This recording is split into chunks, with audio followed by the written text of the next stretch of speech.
کامیاب لوگ اپنے ہونٹوں پر چیزیں رکھتے ہیں، خاموشی اور مسکراہٹ۔ خاموشی مسائل سے دور رہنے کے لیے، مسکراہٹ مسائل کے حل کرنے کے لیے۔ اگر تم غلط کو غلط نہیں کہہ سکتے تو تم غلامی کے اعلیٰ درجے پر ہو، اور اگر تم غلط کو غلط نہیں سمجھتے تو تم جہالت کے اعلیٰ ترین درجے پر ہو۔ ساری دنیا دشمن ہوئے تھے، اپنی ایک تیری ذات وے ربا، لوکی سارے تانے مارن تے، بخش والی ایک تیری ذات وے ربا۔ بعض لوگوں کو لگتا ہے ہمیں ان کی چالاکیاں سمجھ نہیں آتے، لیکن ہم چپ چاپ ان کو اپنی نظروں میں گرتا ہوا دیکھ رہتے ہیں۔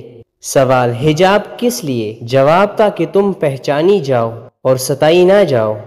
بات نیت کی ہوتی ہے صاحب، کوئی کعبہ سے بھی خالی ہاتھ لوٹتا ہے اور کوئی گھر بیٹے رب کو پا لیتا ہے۔ کبھی کبھی زندگی ہماری امتحان لینے پہ آ جاتی ہے، اور وہ بھی پوری طاقت کے ساتھ۔ امتحان بھی ایسا کہ نہ کسی کو بتایا جا سکے، نہ مدد لے جا سکے۔ سر جھکانے سے نماز ادا نہیں ہوتی، دل بھی جھکانا پڑتا ہے عبادت کے لیے۔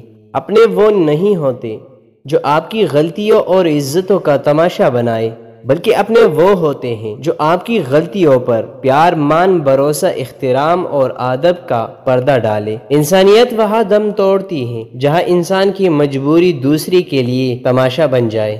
عجیب ہے یہ دنیا، یہاں جھوٹ سے نہیں سچ بولنے سے رشتے ٹوٹ جاتے ہیں۔ کیا ہوتی ہے تکلیف، کیا ہوتی ہے اذیت، کیا ہوتا ہے ٹوٹنا، وقت سمجھا دے گا تمہیں۔ بعض رشتے ایسے ہوتے ہیں جنہیں جوڑتے جوڑتے انسان خود ٹوٹ جاتا ہے۔ جن کے دل نرم ہوتے ہیں، زندگی ان کے ساتھ اتنا ہی سختی سے پیش آتی ہے۔ آج ان سے کوئی رابطہ نہیں، کبھی جن سے بات کرتے کرتے رات گزر جاتی تھی۔ جب اپنوں کے درمیان بیٹھے ہوئے آنکھیں پانی سے بھر جائے، منہ چھپا کر آنسو صاف کرنے پڑے اور چہرے پر زبردستی کی مسکراہٹ سجانی پڑے، تب زندگی سے زیادہ بے رحم کچھ نہیں لگتا۔